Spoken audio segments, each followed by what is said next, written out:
Good morning and good afternoon, everybody, and welcome to this, our penultimate session of Changemakers Bite Size. I am so pleased to welcome back John Quirk, who, as you all will know, did host a session a couple of weeks ago. This session today on Factory for the Future and Factory for the Planet. So, John, over to you. Great. Thanks, Jordan, and thanks everybody for joining me again. It's always great to know I'm at the penultimate session, so that sounds very exciting. I hope to be free drink afterwards, Jordan, so I'm looking forward to that. So I'm here to talk to you about, again, this idea of factory of the future or factory for the planet. Are they the same? So this basically is coming from a lot of my own experience and what I see going on in businesses. And then, as you'll see, I've kind of studied and been involved in this sort of area in the past, and now as we bring it into our current reality, it's really finding a home in thinking around systems and how things are joined together. So again, as usual, I'm not going to give a big intro into SA Partners. We're on the line. We have a nice website out there. You can find me very easily on LinkedIn, and a lot of the stuff and material I talk about today is freely available on our website. So you're more than welcome to jump in and make use of that. So let's dig in. So I found this really nice article recently from Sheetal Bansal on LinkedIn. He published it a few years ago. But again, it gave us this history of where we've come in industrial development from the time we're using water, power and steam, the first industrial revolution, to mass production, up to what we used to be hearing all about was the Industry 4.0, where again, we're talking about the Internet of Things, we're using automation in a very intelligent way. And now we have this new, which people could refer to the fifth generation, fifth industrial revolution, where we're talking about this idea of, using this really integrated AI, understanding early what needs of our customers are, and using AI to help us improve what we do and improve our, and even talk about improving how we can optimize our process for environmental purposes. But the big thing is around this idea of Industry 5.0 is this idea of mass customization, so we can really give people what they need when they need it. So that's great, but we're still faced with this dilemma. So we know that the science is speaking for itself.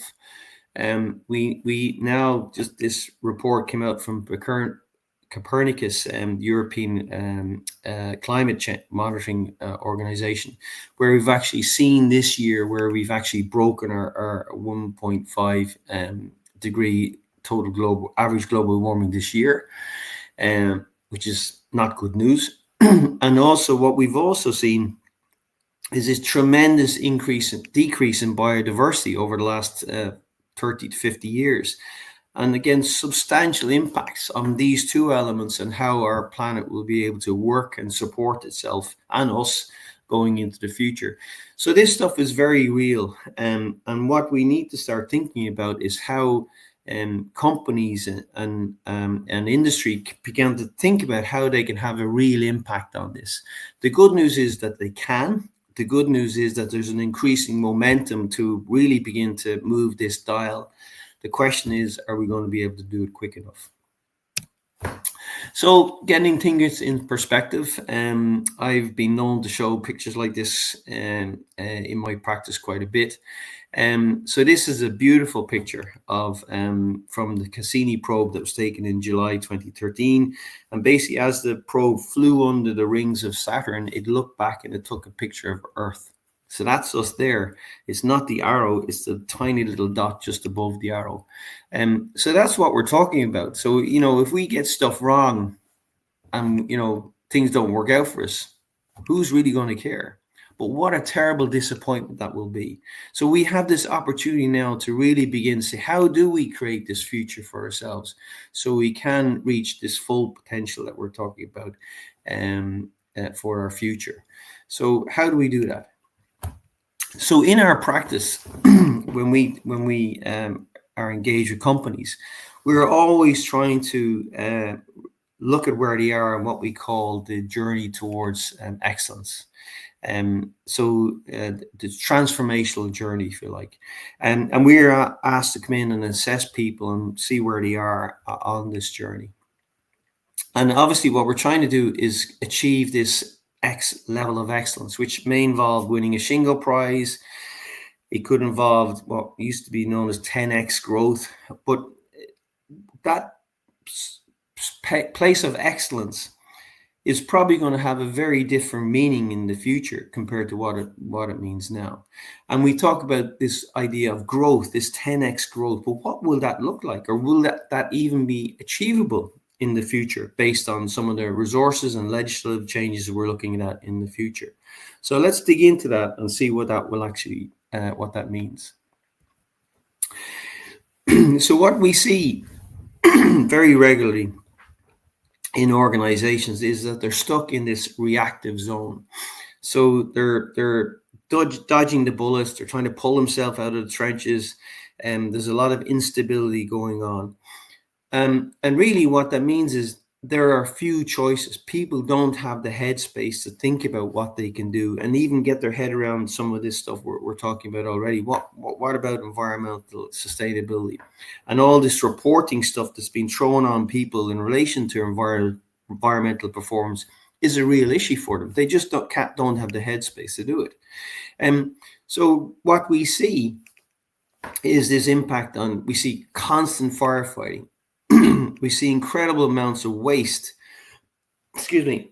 We see people getting stressed out in their work. And obviously all that results in a huge squandering of available resources. So it's really not an ideal place to be. So we have to move out of it. And what we focus on is, again, this idea of we create stability in our process. We try and standardize and understand how our processes really work, where the levers are and what's making them work well and not so well. And we build that into our standards, and then we enable the behaviors to move us as quickly as possible through into that next phase of the journey. And then we arrive. So we sometimes we either come into organizations and we see them in this proactive space, or they've now moved into it and they think, oh, thank God we're out of that red zone, now we can relax. But again, what we've often seen is that while there's huge potential in this zone, we can step back. So we can see stagnation. Or we can see companies who say, look, we're sorted here. You know, we got this nailed, and we're doing enough, we're doing fine. You know, why should we try anymore? So there's kind of almost a sense of entitlement. Here we are, we've made it. But that doesn't work, because if we don't have that continuous focus on trying to improve what we are doing and move us along that journey, well, then we stagnate and we regress. We fall backwards, back into that red zone. So again, moving to this green zone where we're excellent, and we're achieving levels of excellence, what that really gives us is choices.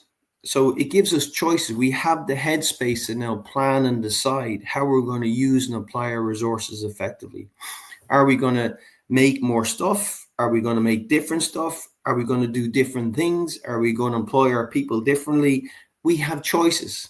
In the red zone, we have no choices. So we absolutely have to move ourselves along that journey to create these opportunities within it for ourselves and for our organization.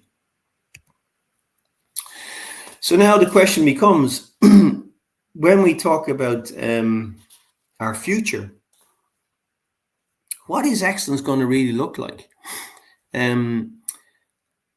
Given, this future that we seem to be moving towards, hopefully temporarily, and we will get control of things. But at the moment, it feels like we're in for a couple of years or a decade or so of some rocky stuff. So how do we now move into that world with this mindset of excellence and growth? And how do we use things that we learn in that process to create opportunities for ourselves? Because we can all get down and we say, oh, it's all gonna, we're all doomed, But no, there's real opportunities for us. And there's also real opportunities for us to mitigate these risks that are facing us currently. So let's dig into a few of those and let's see what they mean. So I'm going to talk about a couple of things. I'm going to talk a bit about supply chains and how we can seize opportunities and absolutely mitigate risk within those supply chains. We're going to look at how we use our resources and how we use them wisely and effectively, and also how we now grow elements of social responsibility. So what will this mean for companies in the future? And again, I'll talk to some examples of these when we get to them. Now, again, there's other things we can potentially talk about: how we design products, how to use materials, deconstruction of material design. There's lots and lots of other stuff we could look at. But in this few minutes, I'm just going to talk about these three things, and hopefully share some examples with you. So this was me some time ago. I started off life as I was very interested in chemistry and biology in my degree, and I moved into marine science, and I studied ocean chemistry and chemical oceanography. So I spent a lot of time at sea, on ships in different parts of the world. I learned a lot about chemistry, and I learned about lots of other stuff. But one of the big things I learned is that oceans are big things. They have a massive influence around how our planet works and how it operates, how it moves nutrients around, how it influences our weather, how it creates oxygen for us. They have a huge influence on what happens on this planet. So here I am now, I'm saying oceans are big, and then I stick up this report from the FDA, who are known to be a wild, exciting, and unpredictable organization. Absolutely not. These people know their stuff, and they manage some of the most important industries, or have oversight for some of the most important industries on the planet. And yet, in their report from 2023 on the state of pharmaceutical quality, there was a very interesting little picture. And it was this. So what this picture is showing us is these green dots. You can see on the slide here, essential medicine facilities. So these are locations where, in the view of the FDA, there are sites here who are manufacturing medicines that are critical for health in the United States. And there's been similar activities carried out in Europe and other parts of the world. So here's our picture. Look at all those green dots. What you also need to look at is those red bits.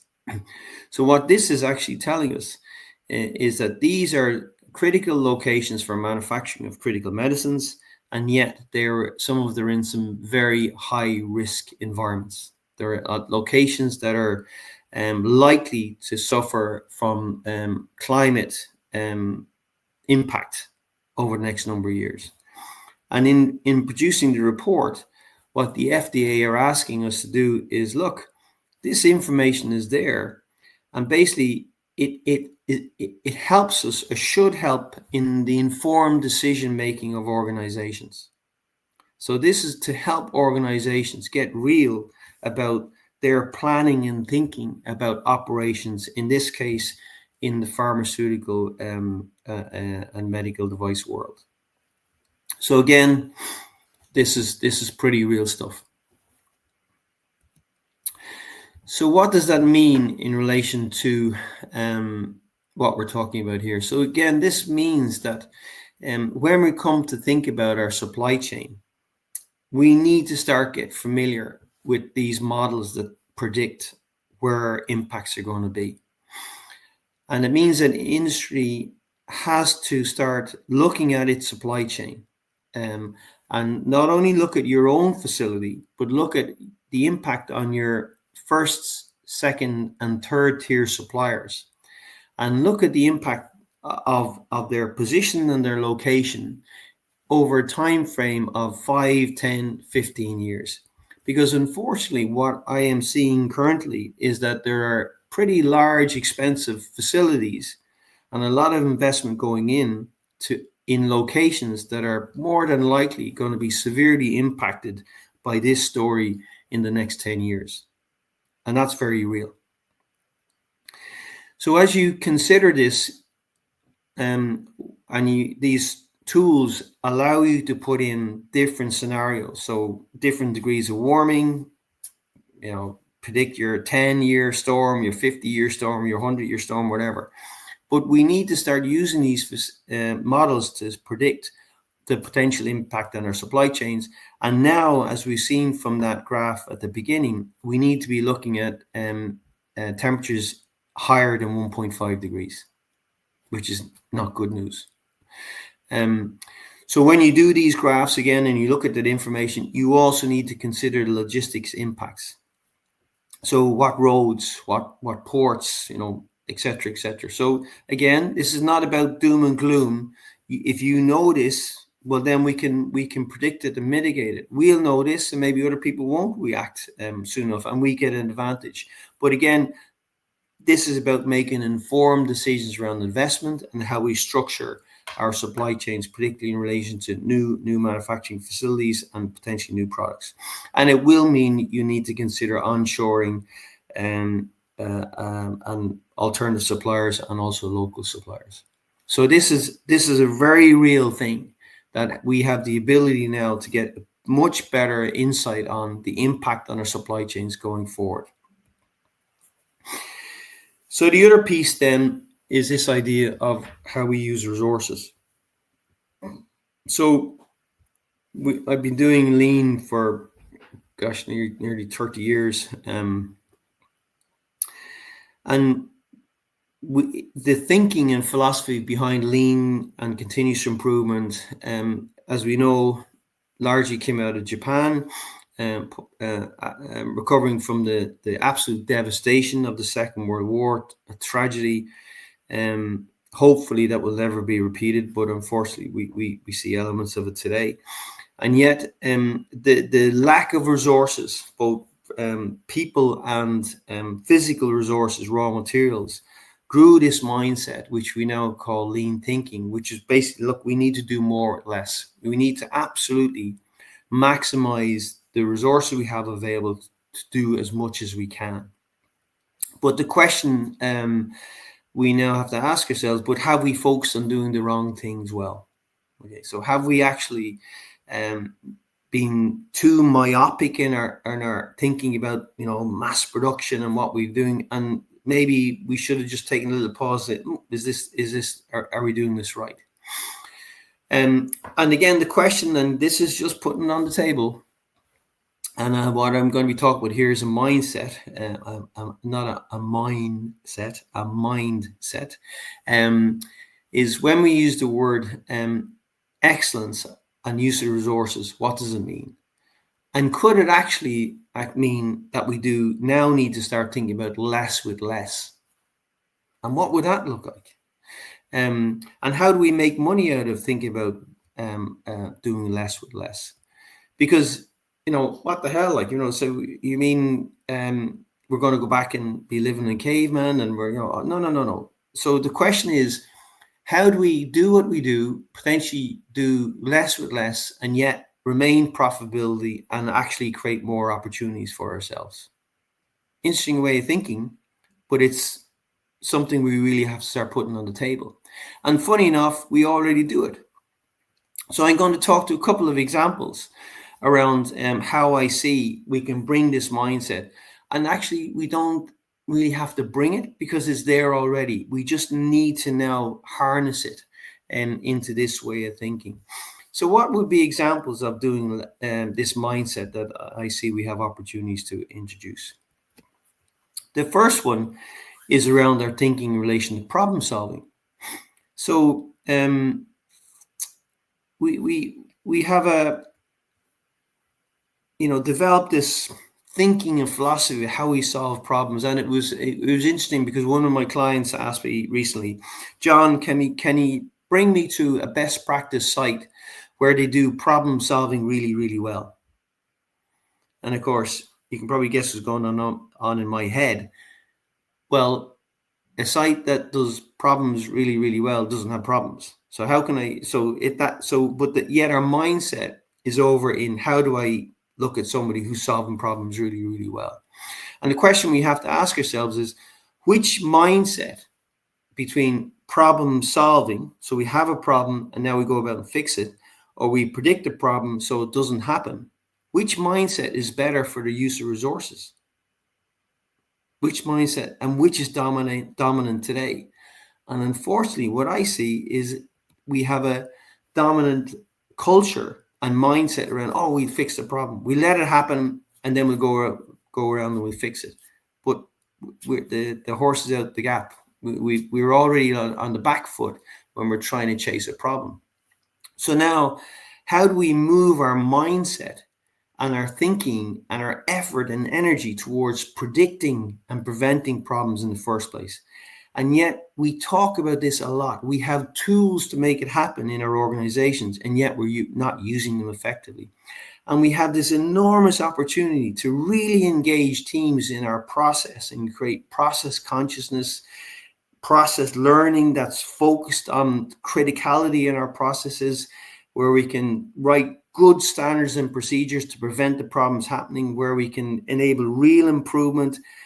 We have less risk and we have less waste. So in effect, we're doing less with less. We're focusing our resources so we don't create this unnecessary work where we're all chasing around like headless chickens trying to solve our problems. Because what we see is we may solve the special cause problems, and then we go down to the pub and we have a few pints and we're celebrating, oh, that's not going to come back again. But the common cause problems keep coming back and biting us in the backside, and they keep happening. So to move away from this mindset, we have to be able to solve problems, great. But we need to move the pendulum and the balance towards, okay, how do we now create a mindset where we're predicting and preventing problems, and we've systems around that, rather than all rushing to benchmark ourselves on how well we solve problems, because that's not where we need to play. So the second thinking about this idea of less with less is really the first lean principle. We understand what our customer wants, and we really get close to that demand. And by doing that, we really manage our resources effectively. Because unfortunately, there is so much information out there that tells us how inefficient and ineffective a lot of our supply chains have. We have unbelievable amounts of waste in our food supply chains, some of which is down to what's happening with the consumer, but a large proportion of it, and actually this report from the Europa Food Safety Group is basically 50%, like incredible amounts of food waste are happening within the supply chain itself, because it goes out of date, it gets damaged, yada, yada, yada, yada. And then interestingly, in the pharmaceutical and life science world, there's a very interesting paper, this just came out in April this year, where they've done a study of the returning of medicines to pharmacies. Again, they're only getting a small snapshot here of what people aren't using, and yet you can see this number here in the light green box in the middle here. 66% of the returns were prescription medicines. Now, you think of all the effort and energy and resources and time and people and yada, yada, yada that have been focused on creating those medicines, and yet we're returning 66% of them back to the pharmacy. That is not our future. And congratulations to the team who pulled this paper together, because it's very, very insightful. So this is not our future. This is not the way we want to be running our business, and it will have its own story. More than likely, legislation will be coming down the pipes to manage this much tighter. So we need to be ready. We need to be ready and aware of that and prepared. And what that means is, when we look at our demand profiles, we're constantly asking ourselves, so where are we making our money and where are we losing money? And so if we have this skewed demand profile where we have these high running demand for products, and yet we still what we like to call the dogs and cats. We're still making these small little changes and small little batches of product that create havoc up on the runner side. We need to make hard decisions about where we want to focus our time and effort, because all of this creates waste. So the closer we are to the customer, the better we can understand demand. And we have great opportunities now to use our technology and our AI and our point of sales information, fabulous information available to us, but we need to use it properly. And what we see again is this, the whiplash, the demand amplification curves. We can't have that anymore. We need real data that tells us in real time what our customer is looking for, and we need to meet that demand. Also, I have this false demand. So people are getting smart. Customers are getting smart. They're learning. They're being much more conscious around what they're buying and why they're buying it. So if we're pushing a false demand, if we're driving, like the fashion industry is probably an example that's close to my mind at the moment, where a lot of stuff that we're putting into market is actually not being worn and it's ending up in the dump. That is creating a backlash. So again, the closer and tighter we are with our customers, the more we understand them, and we're dealing with them in a very, let me say, honorable way, and they feel that, the better for everybody. So the final point then, I suppose the final area that I think we need to start thinking about is this idea of social thinking. So myself and my colleagues, we visit many organizations around the world, and we're asked to, how are we doing? Where are our opportunities? How can we be better? Where are we on the journey to excellence? So we various ways we assess how effective and efficient these organizations are around the world. And a very crude way, I'm just representing it here, is so 5 days a week. Let's take 5 days a week. And so we look at the performance of processes, of supply chains, of value streams, whatever, however scale we're looking at. And, you get profiles that, Monday was kind of an okay day. Tuesday, a good day. We made our targets. Processes ran well. Wednesday, wheels got a bit wobbly again. Thursday, back on track again. Friday was a disaster. So this measure of effectiveness and efficiency across what we do, often when we look at it and we do it in math and we calculate it, we can see some organizations who are operating at sub 20% efficiency. I acutely remember one process in a pharmaceutical environment that was running at 8% efficiency. Now you imagine all the effort and energy and resources, and yet we're running at 8% efficiency. So in my book, I can do whatever I want in relation to planting seeds in the front of the factory, wildflowers, or putting UV panels on the roof, or whatever. How can I stand over that level of inefficiency in my process and yet claim to be doing the right thing by environment and sustainability? It's important we do all that other stuff, but there's a bigger pitch to play on here. So the question then becomes, if we do begin to tackle that and we become more efficient and effective, and we're using the technology from Industry 5.0 or even bits of 4.0, and we get all this working really effectively, now we have a question. So we could probably pull that a resource together and do what we need to do in less time. So now we run great Tuesdays, Wednesdays, Thursdays, and we don't need to run Friday and Monday. So what do we do? So do we make more stuff? Maybe we can. Maybe we get that opportunity. But maybe we might not. Maybe we're a lot of talk about a 4-day week now. Maybe we involve people in other stuff. We have this across the world growth and aging population. So the need for social support and caring is going to be ever increasing over the coming years. What about creating real opportunities for learning, real opportunities for further process improvement, real opportunities for getting closer to the customer and understanding customer experiences?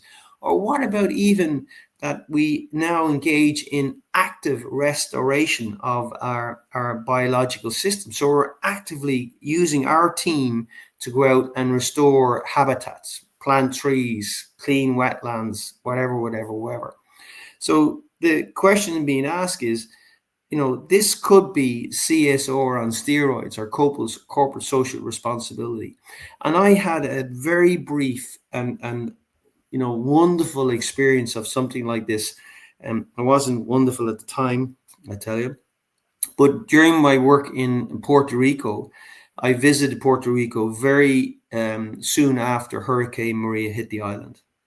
And the local government service ability to respond to that disaster was fairly low. And what you saw was companies and organizations step up to support their community, provide clean water, electricity, medical support, hands to help people fix things. And when you flew into Puerto Rico, you could see all these roofs covered in tarpaulins. And now these companies were helping these families rebuild their homes. It was a wonderful thing to see. And the legacy of that and the benefit it had for those companies is still there to this day. So this future potentially is around the companies really stepping up to get involved in their communities and really help what's going on and really support some of this thinking and change that's coming down the pipes based on what we're seeing on the numbers. Hopefully we will get around it, but there will be a period in time as the numbers keep going up that we'll have to deal with this stuff. Hopefully we will resolve it through technology or better thinking. So when I think about this space, it sometimes feels like these three movies. So at the moment, it kind of maybe we feel we're in Back to the Future too. So we're kind of almost, people feel like, oh God, we've entered this dystopian world where, stuff is changing. Things that we thought were okay or maybe not okay. And morals are funny getting twisted. And, it seems strange. And then also that's contributing to, maybe we just ignore this stuff. We don't look up. But we can't do that because potentially we will get to a future that will be better. But right now we need to give ourselves time to get there. And industry and businesses have a huge part to play in moving along that journey. And the good news is we can start to do that by applying some of the thinking and philosophies that we've been very good at applying in the past. We just need to flip them and now give them a slightly different focus. So as you probably know, I'm a Shingo examiner and a Shingo affiliate and teacher and all that good stuff. But again, I really respect some of the base philosophy that Shigeo Shingo had around work, the value of work and the responsibility of organizations to their wider community. And here he nails it. So unless we change direction, we're going to end up where we're heading. We now have the opportunity to start changing that direction by applying stuff that we know and getting more focused. And I believe it's really about just beginning to twist that mindset, just alter it so we become more frugal in our thinking around how we run our businesses. So what can we do today? You have to get out there and start checking the vulnerability in your supply chain. Find those maps, use them. Those vulnerabilities are there. The sooner you pick them up, the sooner you'll be able to either mitigate them or take advantage by swapping suppliers, getting alternatives to them. And again, constantly start looking for this idea of doing less with less opportunities. let's get into that predictive mindset. Let's get out of the firefighting and problem solving, and let's really begin to learn about our process and adopt this idea of frugal business. Because again, this is where we lose our resources, we waste energy, we waste materials, and we waste people's brains. So let's get into that space where we start thinking about that. And then I think we need to start looking forward about how do we plan for people resources. Let's really get meaning out of our CSR activity, and really let's feel that this company that I'm involved in has a real part to play in this story that we're all a part of today. So I've captured a lot of this in our book, Deep Excellence. Again, it's how do we enable good leadership, good behaviors to really run more efficient and effective and less wasteful businesses. Because again, I don't think we've time to do it any other way. And I see this as a real moral obligation for business. And again, it is so good to see that thinking begin to come through so many different channels in how we approach what we do. But again, this is real, and we now need to just do a judo flip and start focusing in the right places. So thanks for listening, and please reach out. I would love to hear any examples from anybody where you can share good examples. The more we talk about this, the better. So please reach out and let me know how you're doing. So thanks for watching this video. Don't forget to subscribe to the SA Partners YouTube channel and watch our Changemakers Bite Size series here.